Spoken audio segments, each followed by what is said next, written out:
Centenaire à Simon Kimbangu et Tchebiso na confusion. Centenaire, il y a début à ministère à Papa Kimbangu, le 18 mars 1921. Est-ce qu'il faut fêter le 6 avril? Le 18, Nazali Koya. Ou bien faut fêter le 18 mars? Écrit par Nemo Andansemi, Nlongia Kongo Nemakandala. Le 18 mars 1921, ce soir, un ange du grand Dieu Nzambi Mbongo est venu me visiter. Confusion et côté. Bolanda, dans quelques minutes, tu l'as analysé dans l'émission Nabino Mansoueki. Pour ma camoyo, le couteau est kimi. Toujours comprendre, tu garder nini, tu bombani. 100 ans après histoire exatée. À tout à l'heure, tout là.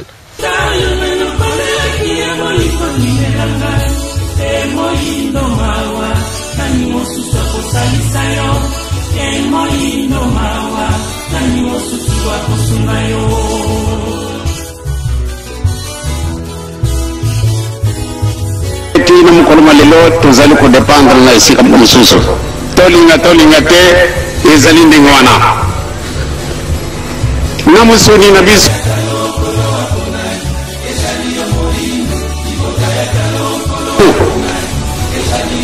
na mulimu na biso tuzali ko dependre na batu msusu soko tuzala ka libre ne maoyo makusala kabelinga ndi misto kusala kayango kasi lokola tozali lisusu bato na boloko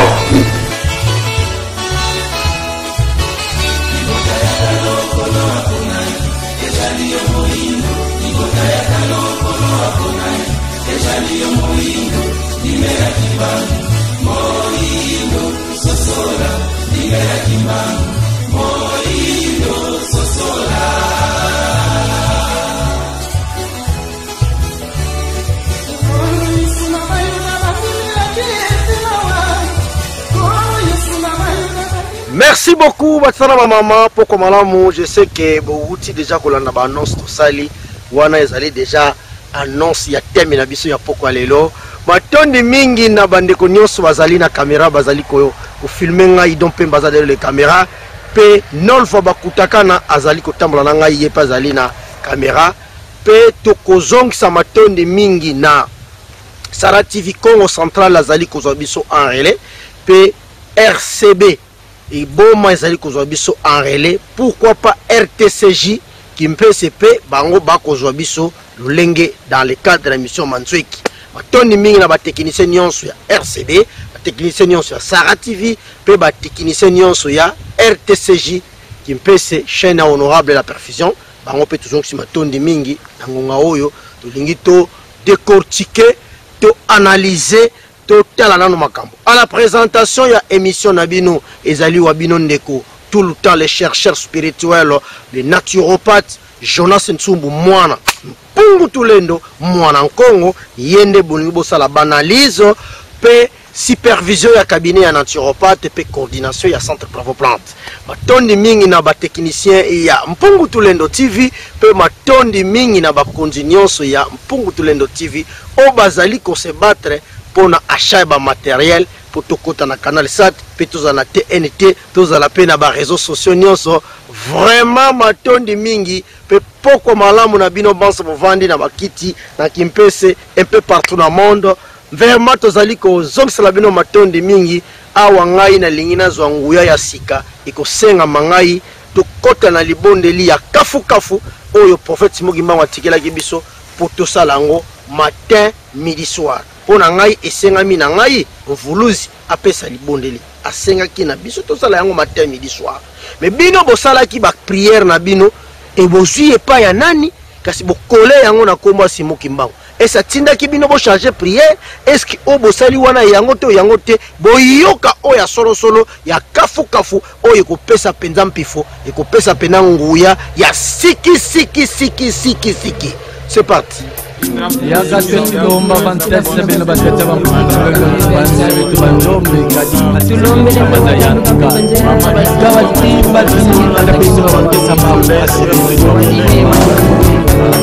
Sambu lukuba matwa sambila sambu kwa yeno awonto zimbasi za kiandu kya kintinu kya zulu nto za zingu kietu sambu kwa beno simbasi nsambwadi zikundanga kulumbu lwa nzambi ampungu tulendo sambu kuvaikilanga ntangwa yikudimukinanga ntangwa sambu ku este yiku oeste sambu kwa ngeye nzambi amvangi antemu ngumba loa mpinanza sambu kwa bienu awonso zimbasi za ntoto yeza zulu sambu kwa benu awonso ziyalanga maza yetia sambu kwa ngeye ngudi amwanda Kongo sambu kwa beno mbasi za zonso za mvita ye ziyalanga kulumbu lwa Kongo ngeye wena nzambi ya moyo ngeti kufyongonena ye kugumbilira ntangu za wonsono munkumbu ya menga matengoka muzintumwa zeno za wonso ye mvwezolo awu yikulombele dio ye yikutumini dio o nzambi akalunga nzambi azola wiza yembasi zaku za mazulu yeza ntoto mutulula mabanza yebubu betitatamana vwezila zola kwa kintino kyaku ndombelevo mvita ya bwadiaka kumputu mpasi nkanda wa ndombe wasikama ye walenda diaka vutukila kimbuta kyandi kikawombesa tukila muntangu anda bika luwawanu lwaku lwazituswa yebika wasakumuna nkangu wa Kongo ikanda lya ndombe wanti za wonsono za ntoto ingeta ingeta ingeta ingeta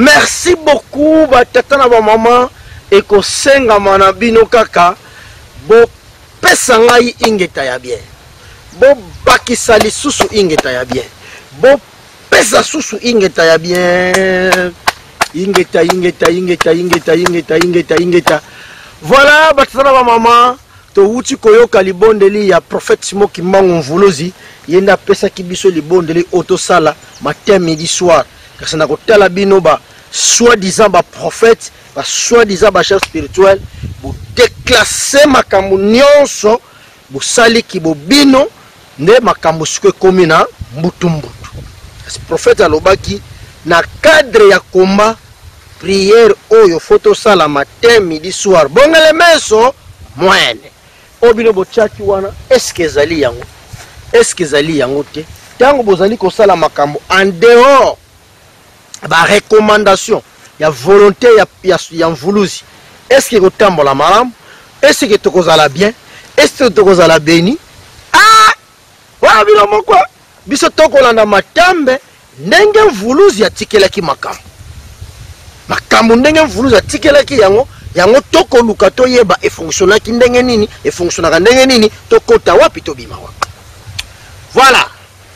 Batata ba mama lelo nazala mwana analyse muketo kosala wa esake bozali ko sepela mingi na ba mission to kosala na Mpungu Tulendo TV bande ko internet ba ko komela biso mwa mingi surtout bande ko ya diaspora na France bande ko mwa mingi ba ko na Belgique bande ko mwa mingi bazana na Sénégal et communauté congolaise pesa na Burkina Faso ko komela biso et yeko laksa déjà été que makambo eza na vitesse mususu bande ko Afrique du Sud pe ba ko koma ba ko pesa mwa ba makambo moi pour encourager je sais que mikolo zali koya makambo ko kenevuma na ndenge ya bien tozali susu bana mikete tozali susu bazobate tozaba bololete ke to bana kolanda kaka chef hospital lobi botolandi o lobi botolandi o kina lobi botolandi alela lolenge wana to yoka pasi lolenge wana to comprendre eloko te donc c'est que faut ba makambo penza epesa avec précision wana ko yebisa bino a tout à l'heure longa likambo lelo oyo ndenge to changer makambo. To changer makambo nyonso, c'est-à-dire to tcheki bobiso. To tche intérêt ya koliana komela. To tche lukuta liboso. Bana o ba ko remplacer après biso. Faut bon retenir loko. Biso ba sotomoni centenaire. Alors ndeko bengisa bikombo nani? Oh là là, azo cracher muke. To ko buna. Oh, ba ndeko nyonso ba linko benga, abengi na bango. Zo direct. Ko benga na. Très bien. Ba ndeko nyonso tomoni centenaire. Simon Kimbangu. Biso nyonso. Na ba botami le 6 avril. O ba ko botama le 6 avril. Na ba botami le biso nyonso. To komona les sous centenaire te. Bo tika ngai na expliquer nan. Ah, bo tika na expliquer nan. To analyser nan. Bo benga nan te. Bo tika na to analyser nan. Bonde to ko tika la bino nzela. Bo benga na suka. Mais si ko bo tika na analyser nan. Silo bo bungsa ide na ngai. Biso nyonso to komona centenaire les sous te. Alors c'est que place tozali lelo, na place tozali lelo, ezali temps ya kosala ba analyse. Kosala analyse. Depuis 1921, batu bazali ti lelo ba mona prophète. Mais tant que ça sous siècle mosusu batu nyonso ba mona prophète ba kozala. Biso muto mona ki centenaire oyo. Après siècle lisusu, to komona suste. C'est que le siècle oyo to lengi to fêter. Tozo fêter, to bolingi bo fêter. Analyse moto photo sala, ce que tout ça là examen de conscience. Banda vouluzi sauveur acha combat oyo ya ko combattre colonisation na domination. Ye atiki biso akei. Biso to tikala ki na combat oyo. Par rapport ya ko combattre colonisation na domination. Effort nini to sali. Faut te mettre la question wana. Faut te mettre la question wana.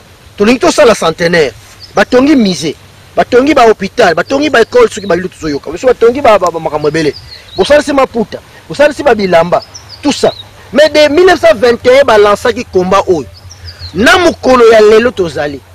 En terme ya combat, en terme ya ko combattre colonisation na domination. To sali nini?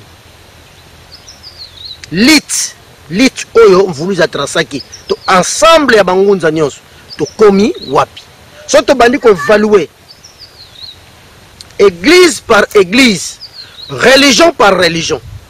Est-ce que tu coûte même 2% en termes de combat? Vous comprendre, vous comprendre parce que le 6 avril, tu dois comprendre le centenaire, tu dois comprendre tu dois garder le koni. Prenons ce qu'on a eu, on a eu Dr. Jonas, on a eu naturopathe, Naza par exemple malaisien, Naza malaisien. Ce qu'on a eu, par exemple, le papa Gimbangi, c'est pas BDK, vous vamos ponzi la co. A tout ni bango, prophète mkatika makambo yo hein. Yemka bossa l'église na kombo na hein. Quelle est la vraie mission ya combat Simon Kimbangu? Ono pona bayindo bala muka, pona bayindo bazo indépendance. Bo bino tango botika laki na combat obosala kini. Ono to sali ba église, to lati ba mvwela, to tongi ba temple, ba école. Est-ce que yango ndezalaki lutte? Est-ce que yango ndezalaki combat? Le lenge wana nde prophète a salaki 30 ans. 30 ans salaki pour to tonga ba école. 30 ans salaki na prison. Pour to zalaka toujours na sous ONU, sous communauté internationale, sous FMI, sous OMS, sous Médecins sans frontières. Yango penza combat. Est-ce que vous avez la réponse? Bande kuba ko sambela Kimbangu. Bozo mona nini? Boliaki nini? Est-ce que bo nini zo sala mituna bino? Tu veux comprendre? Bon. Lelo oyo en termes de spiritualité, Bunzambe. Vraiment bandeko iboza obligé à ko limbisa muke. Bo limbisa muke, bo tika vraiment ko benga. Tika ko benga pour et permettre ngai na développer penza ba makambo na yebike place nazo toucher wana essayer ningi sibino mitema kasi bokanga mitema po makambo na oloba ezala grave. Voilà. Et ça direct émission comment on a aventure. C'est quoi ba tete na ba maman. Donc awa watu combien pe na ba inquiétude tozoko se retrouver te. Neti na biso sikoyo ba panafricanisme ba initié. Tozali komona 100 ans après combat ya Simon Kimbangu ils allaient souster. Ils ont souster. Même dans les grandes églises kimbangistes combat ya Simon Kimbangu ils allaient. Vous voyez pourquoi le bindi wana. Combat ils allaient parce que quand la grande église kimbangiste va déplacer d'abord prophète va coller à la personne de Papa Dangenda. Alors Papa Dangenda azalaki na mission na ye au fois sale. Mais to zui to coller Simon Kimbangu. Quand tu tali combat ya Papa Dangenda ezoko bala na kena muto bakolaki. Bon, évidemment to sukata bongo. Mais si ko na mukola lelo to longoli susu Simon Kimbangu to latisi pa ntekolo. Si ko yo en terme ya combat ya ko combattre colonisation na Papa Dangenda na même papa Simon Kimbangu kiangai nani o azana kacha komba kita solo esticarambe mate esticarambe ma kita solo esticarambe mate esticarambe ma Tazaleko Kande qui vivra verra.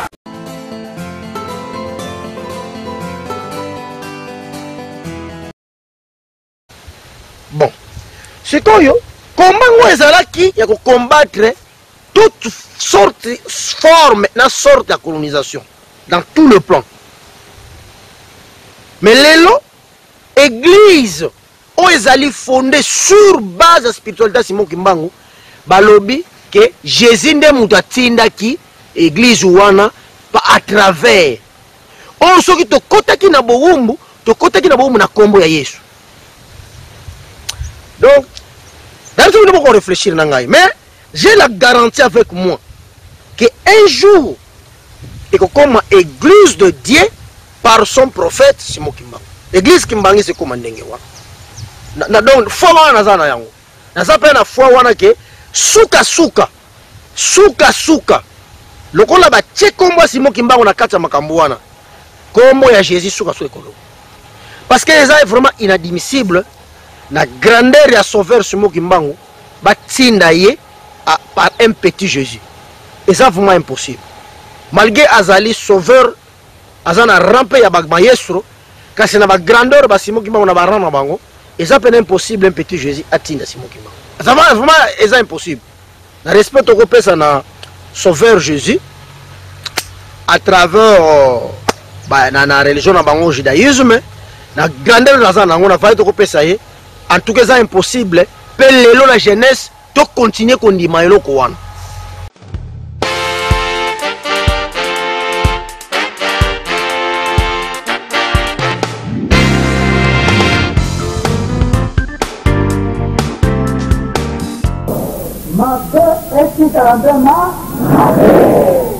La vérité, écoutez Kalabele, la vérité. Les mensonges restera toujours les mensonges.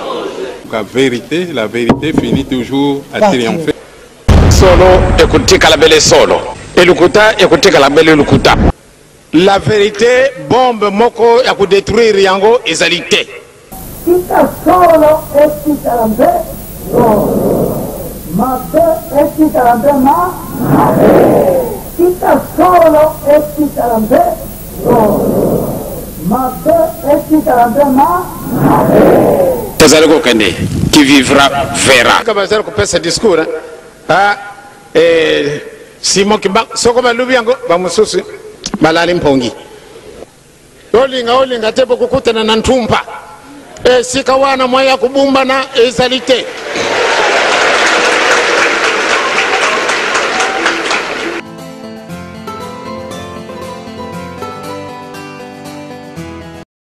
Donc on a la foi que souka l'église kimbangiste va déplacer le Kouana pour laisser le temps na mpungu tulendo à travers son prophète ba agir parce que na kotala pe depuis tant que ba kotisi eloko wana miracle moko ya malongo esalemi na église Kimbangi ezali te.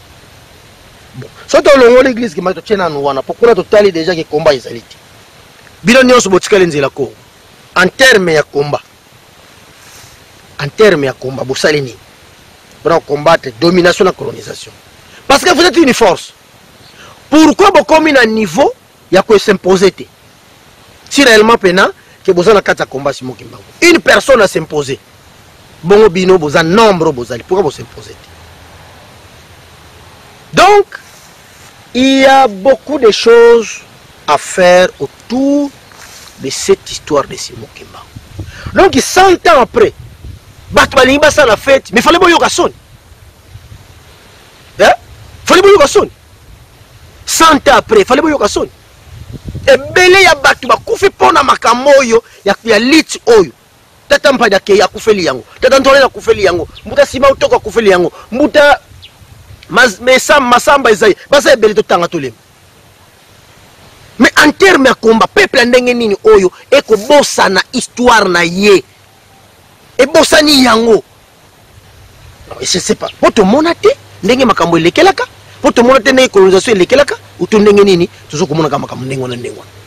Mon Afrique a perdu toute sa spiritualité. Je me souviens d'un adage qui dit un peuple sans culture est un peuple mort. Un peuple sans sa religion propre est un peuple sans avenir. Le sucre et le sable ne peuvent pas se mélanger et l'huile ne peut pas se mélanger au pétrole. Mon Afrique est victime du mensonge spirituel que l'Occident lui a fait avaler bientôt cinquième cercle. Peuple africain, où que vous soyez, en Amérique, en Europe, en Asie, en Océanie, venez vous rejoindre par le puissant de nos sauveurs. Kimbangu. En termes penza ya combat, fête ya centenaire, faut yoka son. Faut yoka son. C'est la con, faut yoka son. Vous vamos, faut yoka son. Et ASECA, faut yoka son. DKB, faut yoka son. Kimbangi, faut yoka son. BDK, faut yoka son. Faut yoka son. Faut yoka son. Bon, je vous comprends. Tout élément nous bisika wana, zaki moi réflexion.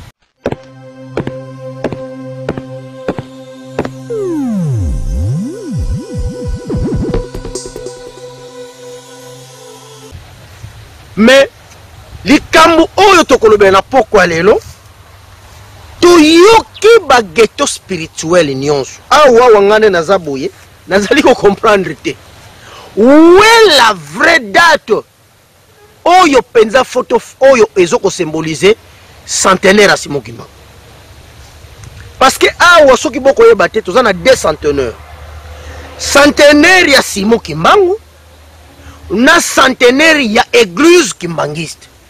Nous avons 2 centenaires. Depuis Simon Kimbangu, Azui Nguya Naye et Païa, pour tout l'Inde, il s'allie 100 ans. En 2021. Depuis l'église kimbangiste, Bango Balobi, depuis l'église de Bango Bandi, il s'allie 100 ans. Et cette église kimbangiste, Bango 1921.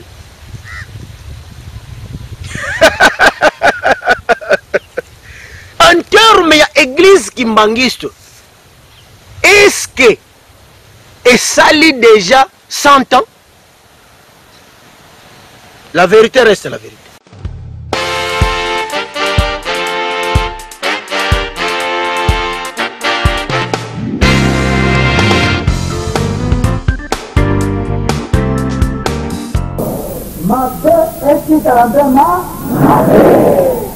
La vérité, écoutez Kalabele, la vérité. Les mensonges restera toujours les mensonges. La vérité finit toujours à triompher. Solo, écoutez Kalabele solo. Et Lukuta, écoutez Kalabele Lukuta. La vérité, bombe moko, ya ku détruire yango, ezalité. Kita solo, esti Kalambe, Mabe, esti Kalambe ma, Kita solo, esti Kalambe,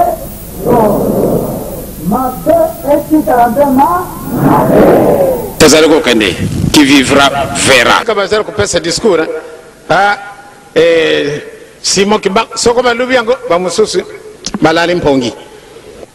Olinga tebo kukutana na ntumpa. Sika wana moya kubumba na ezalite.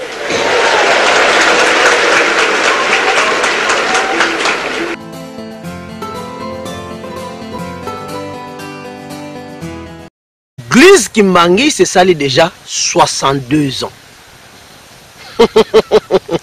En réalité, parce que combat ya Simon Kimbangu ezalaki sous forme église Kimbangi c'était ezalaki sous forme ya Kintwadi. Là ezalaki nzambe na bango ezalaki mpungu tulendo, mvuluzi na bango ezalaki Simon Kimbangu. Mais église Kimbangi c'était eye o église Kimbangi sali 1959 bazwaki mikanda autorisation eye nzambe na bango Yahvé Voulouse na bango Jésus à travers envoyé na Simon Kimbangu. Est-ce que ça est comment juridiquement parlant na batu oba banda kili kambo na kombo ya mpungu tulendo na nzela ya Voulouse Simon Kimbangu na lisali ya Molimo Santo na batu basali église na nzela ya Yahweh na mobiksi Jésus na nzela motinda mi Simon Kimbangu. Et ça est là comment est-ce que ça soit banamike? Est-ce qu'il faut continuer à faire des bêtises à l'olenge oyo? Moi, je suis analyse l'église Kimbangi a 62 ans. Parce que l'église est créée en 1959. Mais Kintu Wadi, oyo sangisa ki bangunza nyonso. Et salema ebandi par Yemoko Simon Kimbangu en 1921. Si quand l'église Kimbangi a couru qu'on fêtait 100 ans d'engini, qui est l'église naïe, n'engini n'a qu'on fêté les yango. Quand on faisait la répression, bateau bakangama ki na kombo ni l'église Kimbangi na kombo ya Kintwadi. Bakangama ki na kombo ni. À quand église comment qui église à quand? Parce que même na ba 51 wana Simon Kimbangu kufaki, église Kimbangi c'est ça la quitté. C'est toujours Kintwadi. Mouvement Kintwadi. Répression, c'est les manas. Mais c'est les manas mouvement. Mouvement où est na idéologie et combat de domination et de colonisation. Est-ce que vision wana yango dans l'église kimbangiste? Voilà. Donc, il faut faire part des choses. Ou bien nous sommes là à l'intérieur ou nous sommes à l'extérieur. Aujourd'hui, en termes de centenaire, aucune église, oh, il y a quelqu'un qui se prétend que cette église a 100 ans. Et ça l'était? Yemoko Simon Kimbangu. C'est-à-dire aujourd'hui, 100 ans oyo ezali autour kaka ya Simon Kimbangu. Faut le baquer 100 ans ya Simon Kimbangu. Mais 100 ans d'église. Donc, je ne sais pas si vous allez comprendre. On a la réalité yangote. Pour en réalité, juridiquement parlant, nous sommes dans une fausseté intense. Alors, sur le plan spirituel, le kouta dans l'esprit ba yoka nakati. Papa n'engenda ba mona ki déjà que nenge tozoke na le kouta boy. Colonisation ko zonga susu ya 400 ans. Ba mona ki yango déjà. C'est comme ça il a prévenu à prévoir que tango boko tikala bolingo mibeko misaso ko esa yango passe na bino ko sila. Bolingo mibeko misala efana bino kwa Maui na kulubaka ya mwana nde izali kanyo na biso. Bolingo mibeko misala. Makamisa toyo soko bo néglige yango de passe na biso kusilate. Papa dangine. Aba wana ki déjà biloko nde tozo memela le côté le gimi. Voilà. Centenaire ya Simon Kimbangu. L'église était Yemoko, la personne. C'est lui qui a totalisé 100 ans depuis à déclencher combat pour combattre la colonisation et la domination. 100 ans Simon Kimbangu. Si en termes de l'église, 62 ans de l'église, et l'église qui m'a totalisé déjà 62 ans et qu'on rappelle en décembre. Bon, je sais pas. Ok. Donc, les autres, on peut savoir la lumière par rapport à centenaire. Pour 100 ans, on n'est pas memeli yango.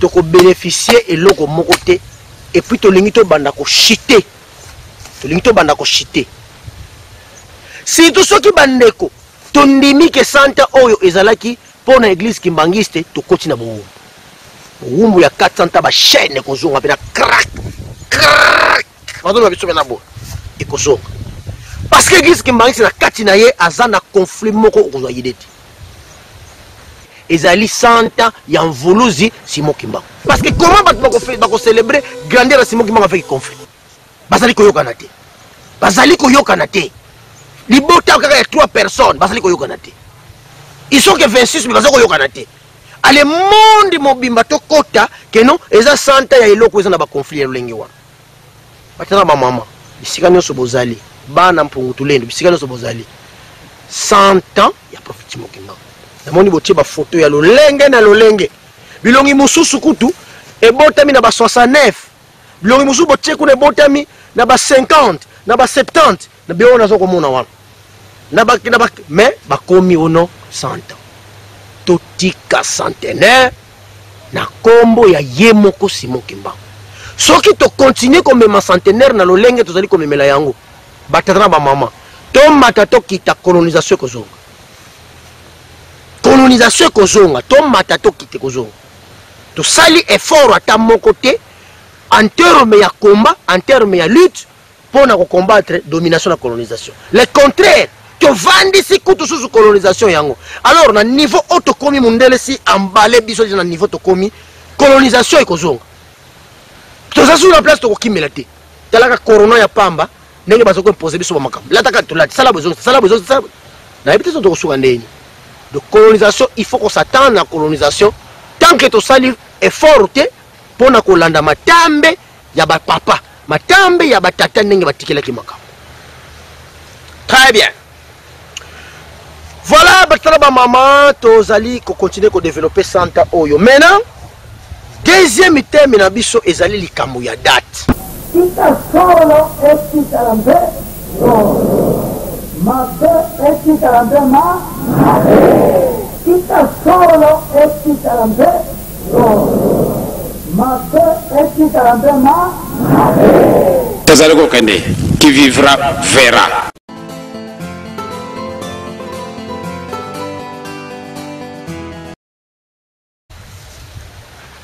Kambu ya date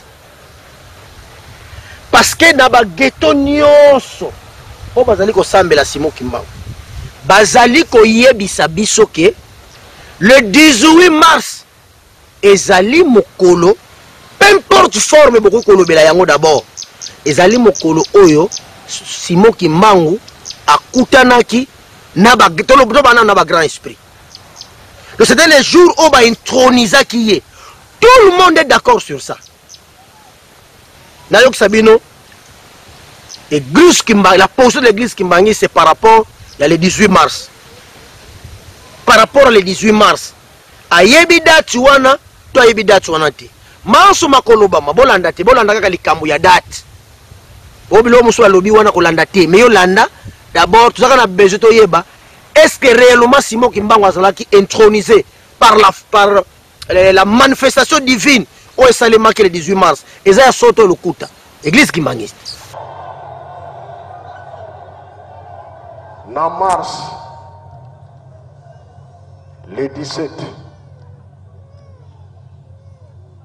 ils allaient pour la fenêtre et puis makina le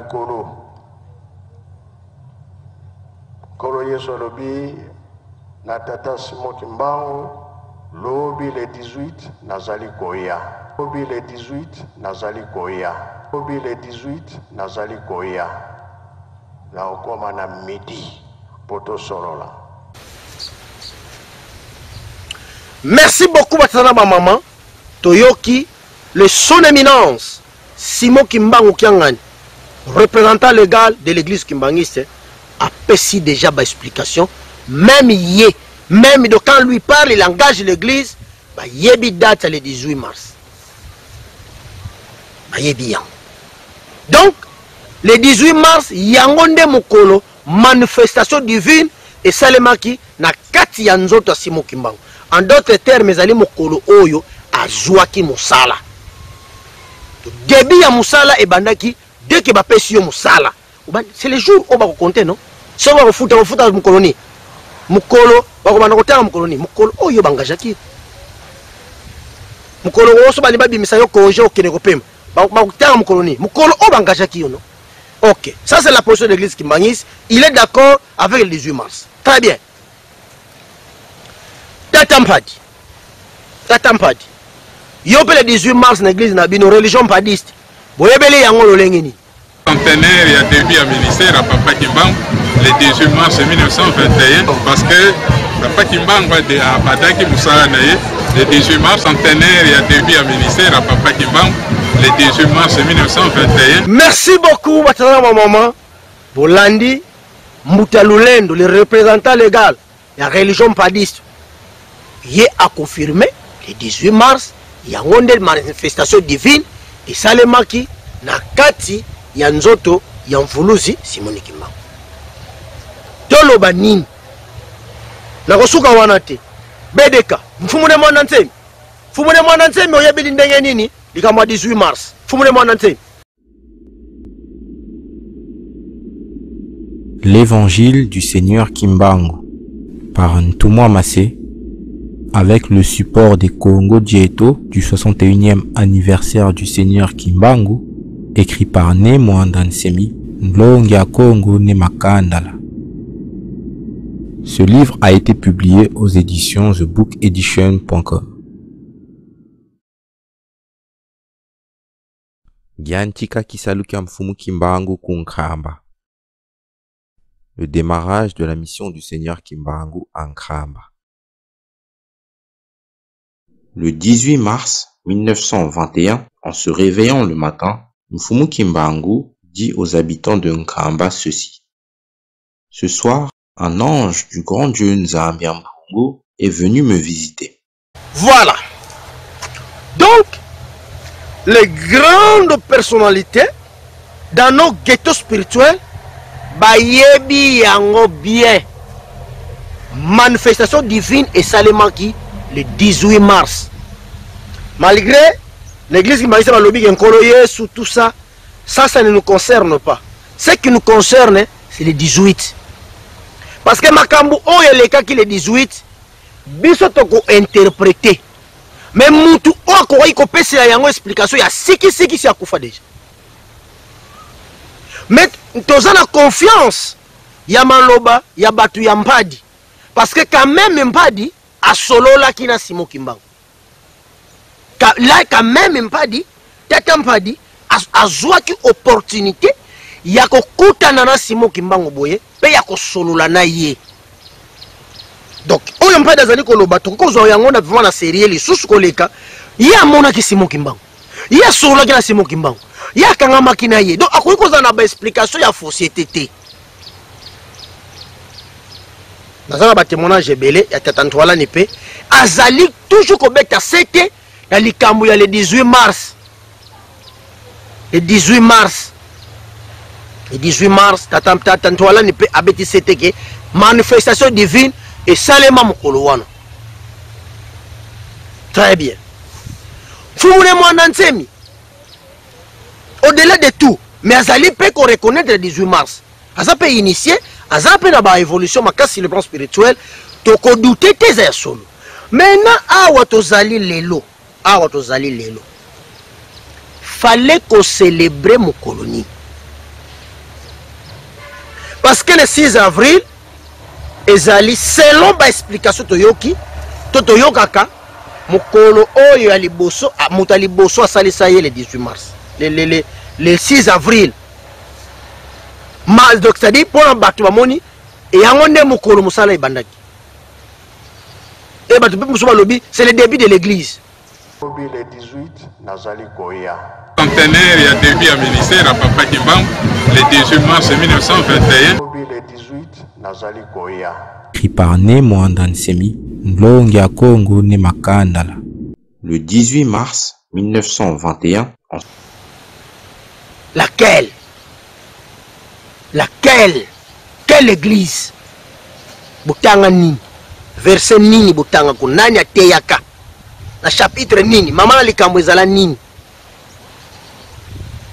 Batata na ba mama.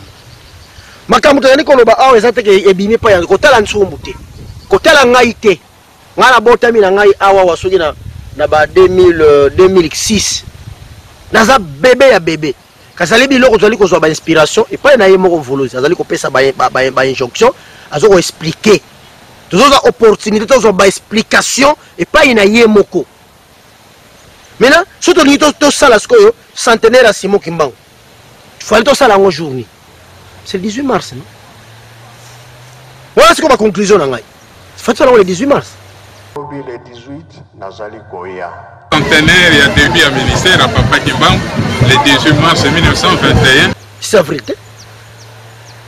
parce que c'est avril balobi début ya église kimbangiste esalemaki le 6 avril or biso sikoyo na kati ya église eloko na biso kuna ezali te eloko na biso ezali na kati ya mfumu Kimbangu siko mfumu Kimbangu to se retrouver na kati na ye il faut le 18 mars parce que soki église ebandaki le 6 avril toko se retrouver na combattre parce que tokuna tokokuta tokozala bloqué to combattre eloko te parce que balobi nyonso na mabele za mabe ya bien eza kuna puis tozela ye moko Yesu azali koya aya kozwa biso tokei donc combat eza ja ekatani à partir de l'église kimbangiste combat ekatani donc kende lola Yesu aya kosambisa mokili bazali kozela biloko na nyonso or biso place tozali na combat pona ko combattre domination na colonisation tino instructeur akoya bilaka na biso zali il faut longi aya bilaka na biso zali il faut Nkwatulendo aya ce n'est pas le cas dans l'église donc si faut se retrouver na mfumu Kimbangu mais surtout ceux qui te continuent dans l'église to se retrouver pourquoi la situation est déjà bouclée c'est déjà clos ba clôturer déjà ba lobby bango église et ezali église de Jésus-Christ sur la terre par son envoyé Simon Kimbangu. Or Jésus-Christ après ça bilaka akoya asamisi mokili bato malama ke na bango bato babe batikali bake na moto bake kozika bela na libela.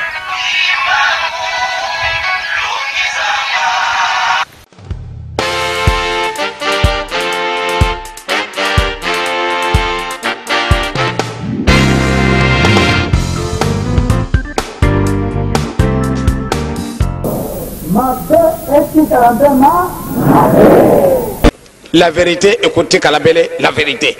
Les mensonges restera toujours les mensonges. La vérité finit toujours à triompher. Solo, écoutez Kalabele solo. Et Lukuta, écoutez Kalabele Lukuta. La vérité, bombe moko ya détruire yango ezalité.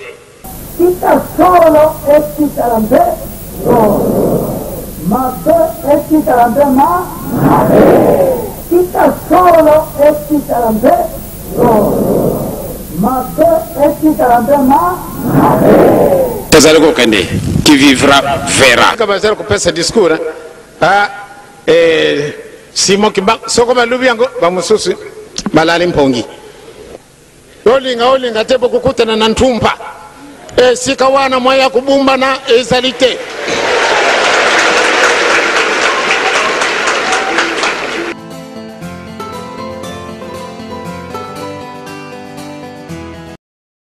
Donc batata ba mama to zali pena malamu ntango bomoni ngai na calmer awawa na coup de fil il y a représentant légal alobela taka kombote bana mpadi bambote na bino bana tata onda mbuta de carte kuna na mbanza nzambe alobi tozali kolanda yo na mbanza nzambe bambote na yo je sais que bandeko mingi pe balandinga ya seka bakolanda ngai wana basepeli mingi na banalise d'encouragement na wuti kozwa ta bomoni kaka na témoin fi eloko na tsheli bino oy ezalaki juste pona yamba ba coup de film important ya ba konja minene donc ezali te ke pona tozali bana mikie to ko réfléchir te pour ba mikolo ba faire avancer les choses très bien donc 100 ans oyo tozali ezali 100 ans oyo faut réfléchir de nouveau faut vana poto tala to sala nini makamu nyonso o ezali ko toucher Simon Kimbangu to sala ngo en harmonie c'est ezala d'accord à tout le monde pour que baleki bakoya division o tozana ngo autour à Simon Kimbangu ça ne sert à rien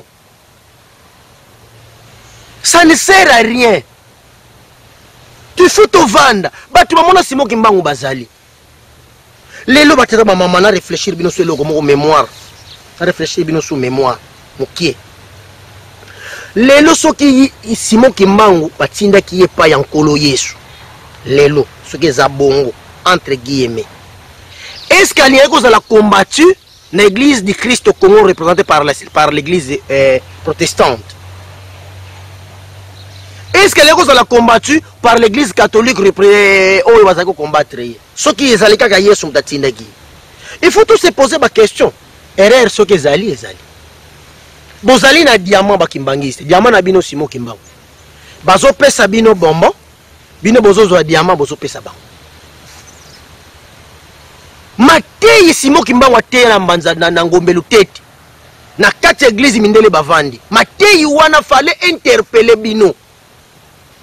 Wana zana no chrétien Matei oyo babenganela ye mais c'est Jennings ayebi yango nini alobaki na Matei wana alobi mikolo ekoya atangaki sur Esaïe naza kobota entre 16 Esaïe 16 Simon Kimbangu atangi Esaïe 16 sur la libération d'Israël so na bossa ni bota la libération le Matei à libération sur l'Esaïe comme ça vérifier sous ma note je ne pensais pas que j'avais entré parce que fana ça l'émission ba pona lokona mais na betangoka Simon Kimbangu atangi chapitre lobby mikolo ekoya tokozala libre lion akolala esika moko na ntaba kolala esika moko na pondu tout akolala esika moko na nguba bakoliesana te mikolo ekoya libanga moko te kozala likolo libanga ekweya te ekweyela yeza likolo moninga ne libanga il faut ekungulwa ekweya Jennings atelemi alobi tche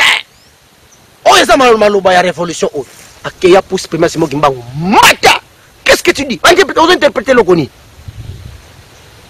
et le wana fallait interpeller tout le monde place wana koyebela ke Kimbangu a renoncé à la chrétienté. Il combattait cette chrétienté parce que to kota kina boumbu na chrétienté bozali kotanga penza na bino moko bozali kotanga ke ba kongo na zaka na nzambe roi bazali ko reconnaître ye. Du roi Léopold II à l'arrivée des missionnaires au Congo belge de voir des prêtres et pasteurs blancs dans cette patrie. Révérend père, pasteurs et chers compatriotes, soyez les bienvenus dans notre grande patrie du Congo belge. La tâche qui vous est confiée de remplir est très délicate et demande beaucoup de tact. Prêtres et pasteurs, vous venez certes pour évangéliser, mais cette évangélisation s'inspire de notre grand principe, avant tout, les intérêts de la métropole. Le but essentiel de votre mission n'est point d'apprendre aux Noirs à connaître Dieu. Ils le connaissent déjà depuis leurs ancêtres. Ils prient et se soumettent à Nzambi Mpunu. Le but essentiel de votre mission n'est point d'apprendre aux Noirs à connaître Dieu. Ils le connaissent déjà depuis leurs ancêtres. Ils prient et se soumettent à Nzambi Mpunu. Le but essentiel de votre mission n'est point d'apprendre aux Noirs à connaître Dieu. Ils le connaissent déjà depuis leurs ancêtres. Ils prient et se soumettent à Nzambi Mpunu, je sache, et aussi à Nzambi Mawezi. Ils savent que tuer, voler, coucher avec la femme d'autrui, calomnier, insulter est mauvais. Ayons le courage de l'avouer, vous ne venez pas leur apprendre ce qu'ils savent déjà.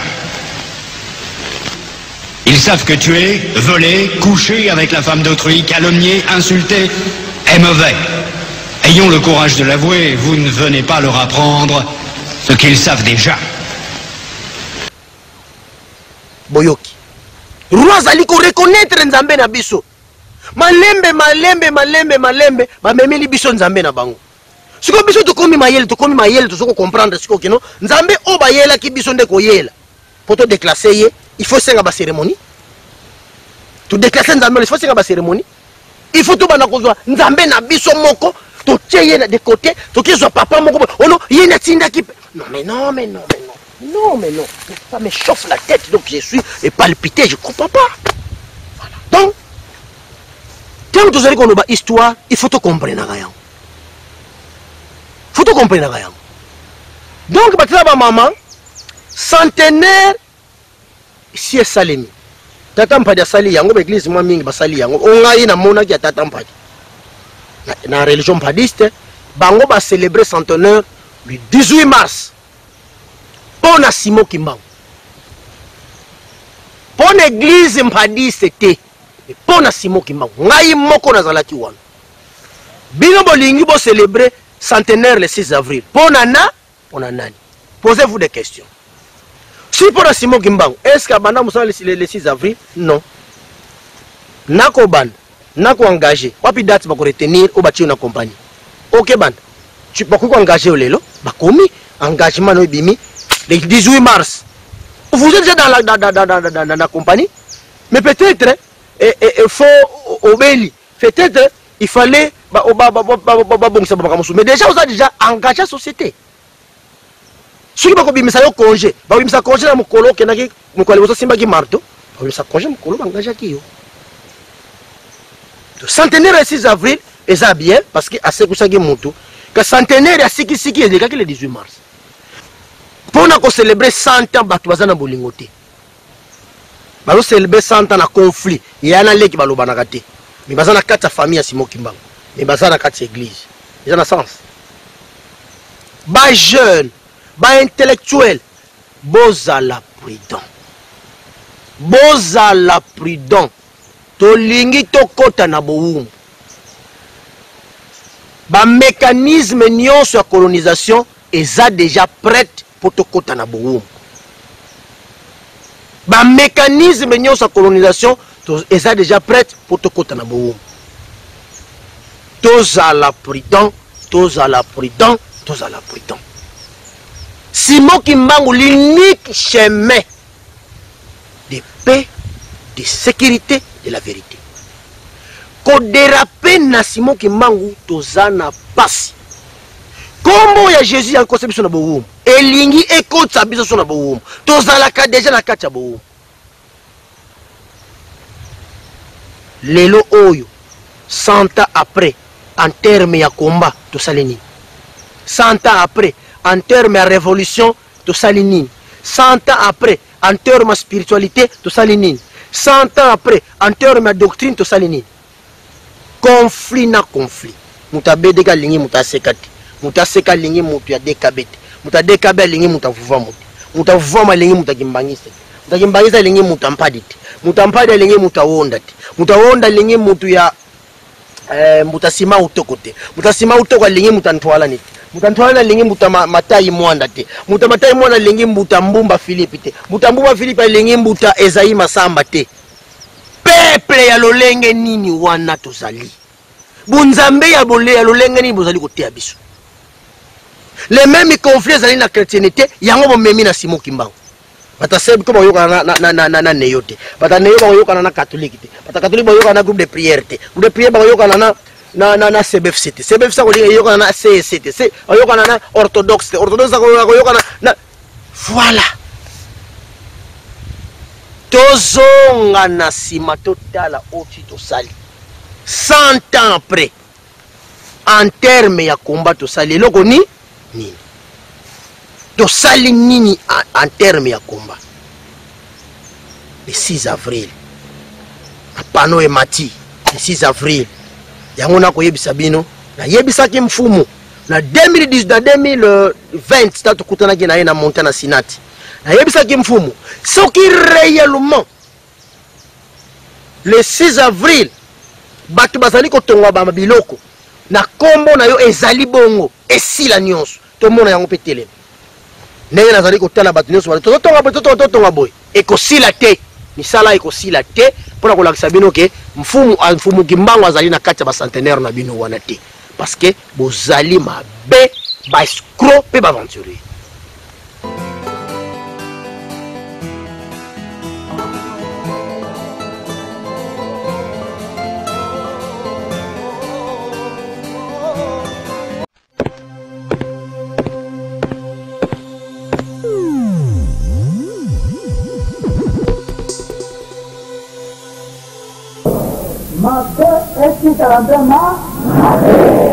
La vérité, écoutez Kalabele, la vérité. Les mensonges restera toujours les mensonges.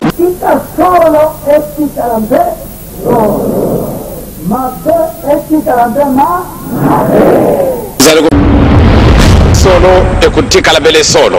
Et Lukuta, écoutez Kalabele Lukuta. Mabe esti tarambema. Kita solo esti tarambe. Mabe esti tarambema. Tazaleko Kende, qui vivra verra. Voilà. Donc, Bataba Maman, ça déjà des points d'analyse. Centenaire, na date. Si on a pu Sabino Moukié, tous ou moi et l'autre Moko Boye, si ma l'autre wana bongo tukozo. C'est parti. Munjati kakisanu kunakama masila mpungu ya lusongamo ibeno kibeni baba mulwamo nga emukuma enokwe Zubuza mebeluze yezwe Basiza mebeluze yezwe Mana maonso di mapanga mena Nga emukuma enokwe Zubuza mebeluze yezwe Basiza mebeluze yezwe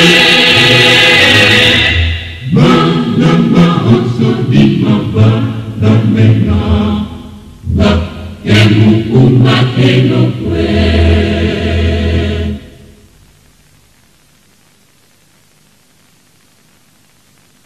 Mukanga bakanga kunakama Pandizane kalwa mona kwe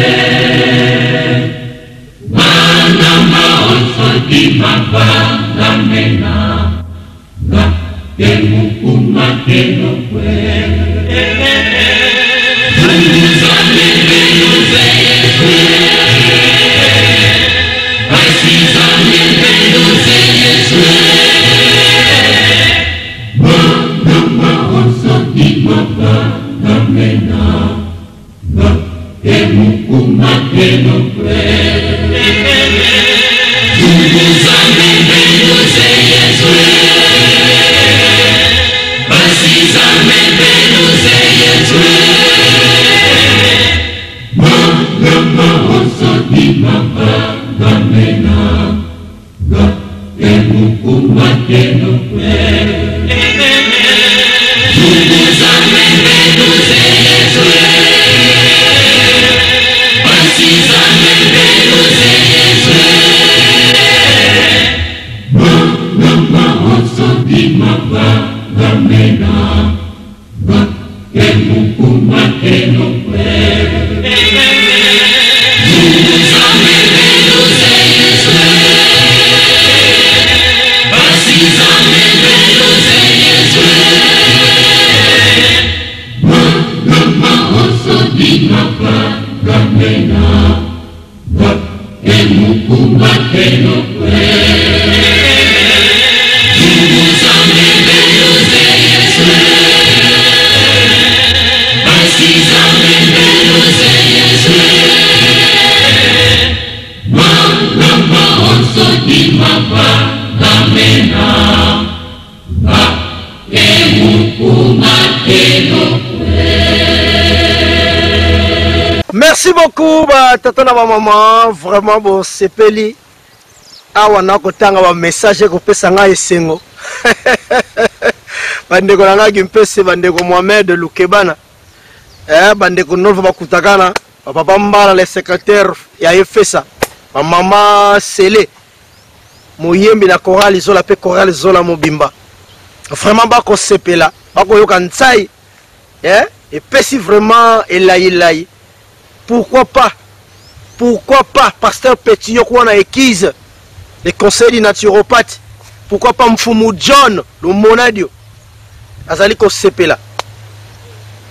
Pe batu nyonso bako landa kuna bako sepela. Pe ba conseiller na ngai na cabinet naturopathe.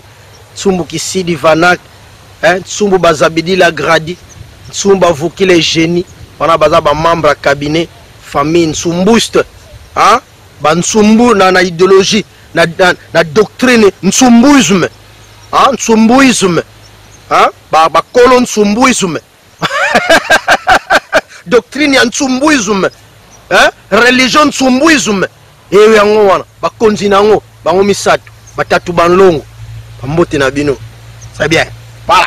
Donc très ba maman batatu banlongo na lobi ezaka bana nsumba nsumba zaka na bana misato na lobi tege bakomi ba santo ba banga te oh la trinité de nsumba. Ah non ba on na kata idéologie nsumbuisme na pas bravo plante bazane bango nde kuna na idéologie. Donc ça dit banzambe ya bravo plante bango wana ils atteigent na cadre beaucoup penser wana. Donc tata ma maman to besoin réflexion moko boy.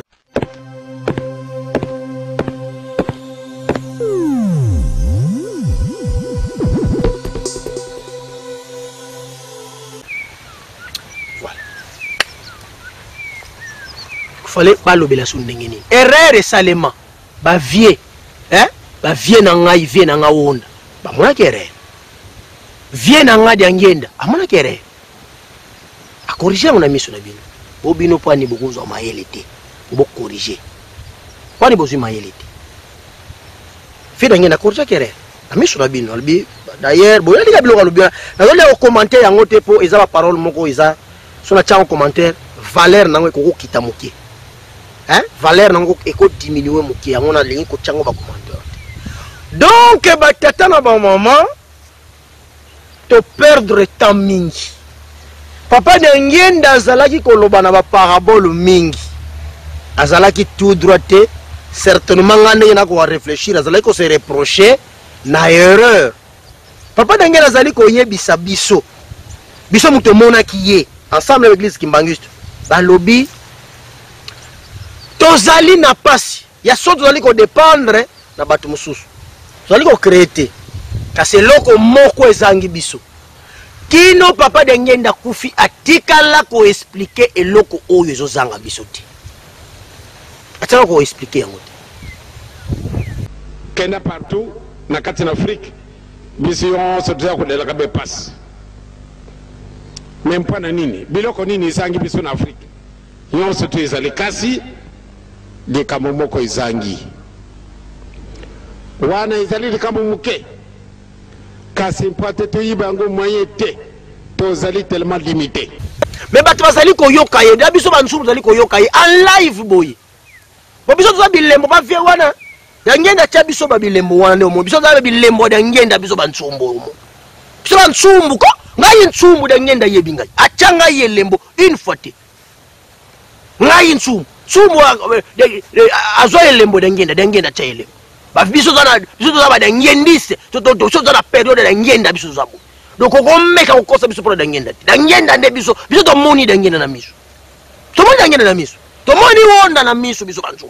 Na période ya nsubu ya ba wonda biso to vivre ba période wa. Papa da ngenda atikala ko yebisa biso te eloko nini ezozanga biso. Eloko ngoni Simoke Mbangu komba ndenge to détourna ke komba yemoko pa constata ke détournement auto sali ya komba Simoke Mbangu to koti siko na problème ya grave. To koti siko na problème ya grave. Voilà. Donc ba tetena ba maman to wuti kolanda ba détail na wuti ko pesa wana 100 ans ezali loko ali sekité. Soki bino bozali ko sepela 100 ans mais biso tozali ko yoka mawa na mutema. Tozali ko se retrouver te 100 ans après. Tozali na doctrine te. 100 ans après. Tozali kaka batu ya boye boye kaka. 100 ans après. Tozali kaka na tina te. Batata na ba maman. Vous allez comprendre. 100 ans après, combat Simoke Mbangu est quoi? Parce que jusqu'à aujourd'hui, colonisation est allée. Et silité. À ce moment où on a poto. Ce monde a lobby camp au sali. Bah, tous en économie. Bah, quand tout le monde est au sali la biso. Alors, objectif à Simoke Mbangu est là qui bon. Il y a colonisation totale. Aussi, indépendance, la colonisation nyonso totale. Si, qui nous a lelo, effort moko salimité pour te pousser ba grand esprit instructeur aya santa ekoki longi alingi koya lelo obo wele soki to kozonga na mfumuki mbangu te kozonga na mfumuki mbangu c'est-à-dire kokota na kati ya programme na ye programme ngoza nini combat lutte c'est un lutte. C'est un lutte, nous sommes dans une lutte. Nous devons lutter. Nous devons lutter. Donc, Mouki Otokosona Mukula Lelo Bataba Mama, en résumé, Santa Simo Kimbango, Yango to sali, Kasi, to bénéficier na Yango te, parce que biso to sali la ki lembu, to koti na combat Yango te, to sali pe effort te, donc eza nango Santa Moko, biso to bénéficier de l'autre côté, yeka kam fuluzi muta yebi nengi na ko salila ko sa makam. La seule condition ya ko reconnaître ye pe ko kota vraiment na combat ya solo solo. Parce que biso to lingi maboko, fumuki mbangu una sala, bimango bina monika. Fumuki mbangu yani una zengankano. C'est bien. Yo effort nini ozo sala en terme ya combat o atika po zengankano. Effort ni ozo sala. Donc il faut tout réfléchir de nouveau. Tout le monde a conflit. Tout lingana. Papa n'a lobaki ni lobawana. Bon lingo mi beko mi sala lobite bakimbangi se biso nyozo soki boku. Alobi bien. Soki boku ici yango. Passe na biso ko silati. Lingo mi beko mi sala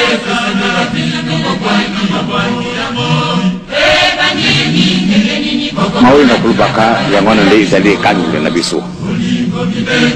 Bolingo mibeko misala makamisa toyo soko néglige yango de passe na biso silate ezali pa eza parole moko ya munene ya mukime ya munene o ezo sangisa makambo ebele pe papa yangi nazali ko reconnaître ba faute oyo bango ba commettre bango ba badangenda na ba vie tout o ba commettre mais pona ko réparer yango bolingo biso nyonso foto za na bolingo ale to bandi ko salela mibeko yebani o foto landa ya mose te mibeko ezali par exemple journée sacrée za mercredi biso to tia dimanche exemple to ko isa mibeko ezali batu bayebi mibeko wana bazali na ko sala toute une émission pona kozwa mibeko na oyo biso foto tos ala ngenda sala ya lijo mibeko wana ayebaki yango pe et puis misala alors bisoki to kwa ici yango passe na biso ko sila mais batu o ayebisaki makambo wana na kati même ya lingomba na ye ba kwesi bolingo ba kwesi mibeko il paraît misala so bazo sala sikoyo biso to yokaki makambo wana eloko ni to sali effort ni to sali pete. Donc en termes de Simo Kimbangu en tout cas tous à la mayele na centenaire oyo to mi livrer na distraction te ba jeune ba intellectuel to se livrer na distraction te. En termes de date est le 18 mars. Biso ba oyo to retenir le 18 mars. Le soki mokile ko reconnaître musala ya Simo Kimbangu ko reconnaître les journées fériées et chômées. Ezali mokolo oyo manifestation divine salemaki na Simo Kimbangu le 18 mars. Mais soki to boino bomoni ke boza to le 6 avril o eza fondation ya église. Alors ezali pasi mingi pour to s'en sortir. Parce que l'église Kimbangi c'est balaki na 1959.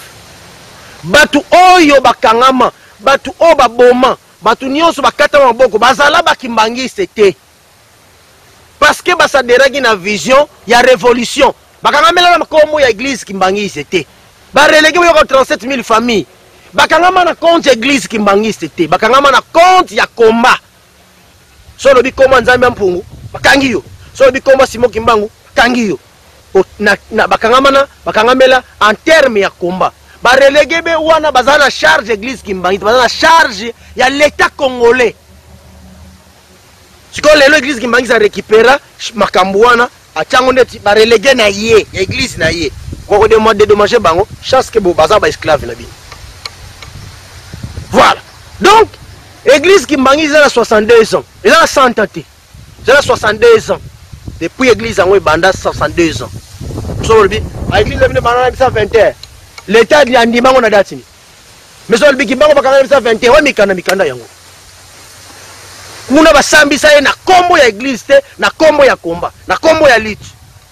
Bon iko kosa biso te bon mo cheti bana miki. Donc, pataba maman, yo muto zo fêter 100 ans, omitala bien. Est-ce qu'on a na kati ya komba? Est-ce qu'on a na kati ya programme? Soki te. Colonisation est-ce qu'on zonga bakanga biso ba chaîne. Kanga ba chaîne, bo wumbu ekozonga lisusu. Ndela zo luka banzela nyonso pour akotsa biso na bo wumbu. Soki akokuta biso na division oyo, soki akokuta biso ndenge toza na minute oyo, kota na colonisation ya 400 ans lisusu. Ngai te na lobi yango papa dangena ba mona yango. Tata onda mona yango. Yango alatela sank. Pona kwa mpeshe loko wana. Mais même bato église na bazali ko sala même pas effort. Donc, na mukola lelo, nazaweka na analyse na ngaka funa sala. Je sais que bon on a TVT parce que l'analyse doit continuer. Bon s'abonner massivement à la chaîne na biso YouTube pour mutuler nos TV. Mais bon ça la effort pour soutenir pour to compte na canal SAT, to compte na pena ba canal mususu na satellite, pe to ça la pena ba émetteur ya transmission et ça la biso malam.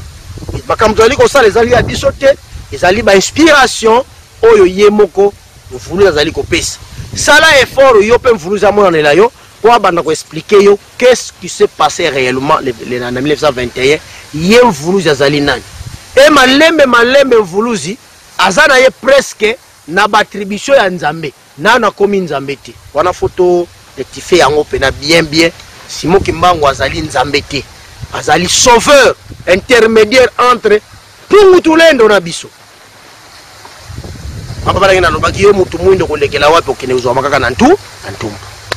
Voilà bataba mama vraiment centenaire malamu na bino nyonso bozali ko fêter yango o tozala kati ba ne onions année à centenaire les années faut ça la ba réflexion to réfléchir to sala nini to kota wapi to sala lolenge nini siko lokola ko makamba komba na biso to ko focaliser yango lolenge nini to cha Simon Kimbangu au centre ya makamu nyonso to lingi ko sala to longola ki chef spirituel to longola ki Simon Kimbangu to lati to longola ki longi oto che to longola ki sonyanzila oto che to longola ki ngunza oto che ngunza zali moko Simon Kimbangu sonyanzila zali Simon Kimbangu mvuluza zali Simon Kimbangu ngudi nganga zali Simon Kimbangu ngudi ngunza zali Simon Kimbangu ici chef spirituel zali Simon Kimbangu soki to che au centre ya makamunyo to lingi to sala e ko tarder te longa ko ya oya ko fungula biso misu matoyi akopesa biso nguyana munoko pona to koma na puissance to koma na niveau ya ko combattre colonisation o elingi ko yela biso ya 400 ans soki to komitika boye pasi na biso ko silati yango nazali ko senga na jeunesse ba chef spirituel ba escroc ba chef spirituel o bazali ko liana ko mela na komba bandimi bazali ko torturer bandi ba kote bambongo pona bango pona ba famille na bango pona ko tonga bamboka na bango ba chef spirituel 2021 to koti yango soki bokoyoka te tokobimana bino te ezali na ngonga oyo fuma koloba arrête de bêtises na kombo na ye soki bozali maele botika ko utiliser kombo Simon Kimbangu comme fonds de commerce botia ko utiliser kombo Simon Kimbangu comme votre profit comme votre intérêt ba sanction nango ekozala grave tika lipamboli ya Mpungutulendo ezala kati na bino tika Mpungutulendo ezala nzambe na bino tika Mpungutulendo abatela bino tika Mpungutulendo apesa bino mayele pa fungola cerveau na bino tika Mpungutulendo a continuer kozala nzambe na biso pe azongisela biso alliance ekatana na nzela ya mobikisi na biso Simon Kimbangu pe na nzela ya basantu nyonso oyo bazali kobatela pe kosunga bayindo nyonso bisika bazali tika basunga bayindo pe bafongola bango mitu pe tosengi yango na kondima pe na kombo ya Mpungutulendo pe na nzela ya mobikisi Simon Kimbangu tika ezala ya kopamba tosengi yango na kombo na ye tika ezala bongo batondi mingi na bino nyonso mofingonga oyo etikali ezali mwangonga oyo tokotiela bino lolenge centenaire elekelaki kuna na Songantela na siège ya religion mpa de kuna tofetelaki 100 ans le 18 mars batoni mingi na dompe mazaki na kamera, batoni mingi na badeni tonda, batu nyonso bazali kwa na Gempes na RTCJ, batoni mingi na bandeko nyonso bazala na Sara TV ba Tragedy Bazabidi, batoni mingi na bandeko César Busika kuna RCB na radio ya Boma, matoni mingi na bateknisien nyonso ya Mpungu Tulendo TV, pe bozongisa matoni mingi na kabina na naturopathe, pe matoni mingi na centre ba plan bazali ko tia ba moyen pour na Tulendo TV fonctionner, pe ngai wa bino le naturopathe na Jonas Ntsumbu oyo azali mwana Mpungu Tulendo tutelemi awa botikala malamu tikira cheli bino video wana ya centenaire kitaki na songantela tokomona na kolezali koya ale bayanye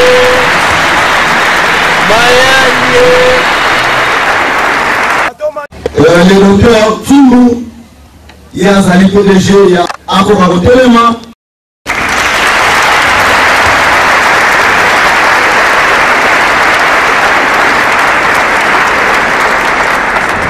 Kabina kaka seko ya Tetelemi Bisoli wa Somandeku Flipart séquence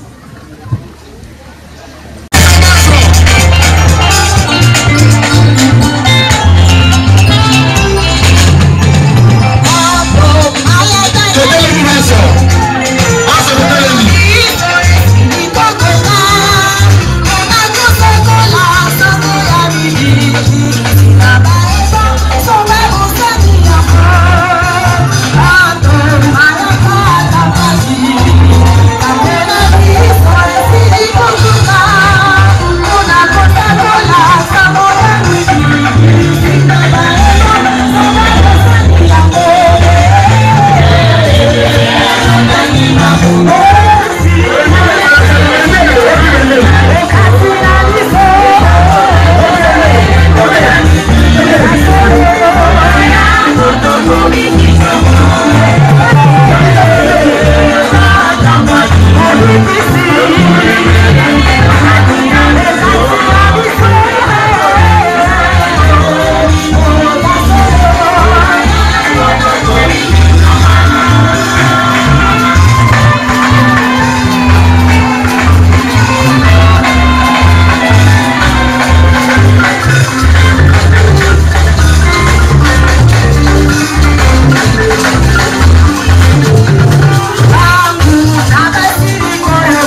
Indusa, Nkaila Toleli, Centre Bravo Plante, médecine traditionnelle, scientifique Congo Central, Congolais Baseveria.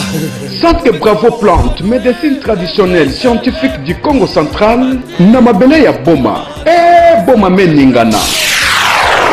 Toutes les maladies incurables, 100 mètres.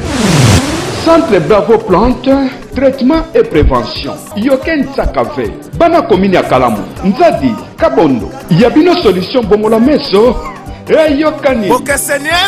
Docteur Jonas Ntsumwe, la kisa bango de quoi vous êtes capable na Oetali Makayamansi, Bana Rond-Point, Bana Fischer, Bana Dumbi, Bana Fermi Adinalo, mais c'est la Bepenzinga Nzinga, Yebake Oyabiso traitement, pas comme les autres.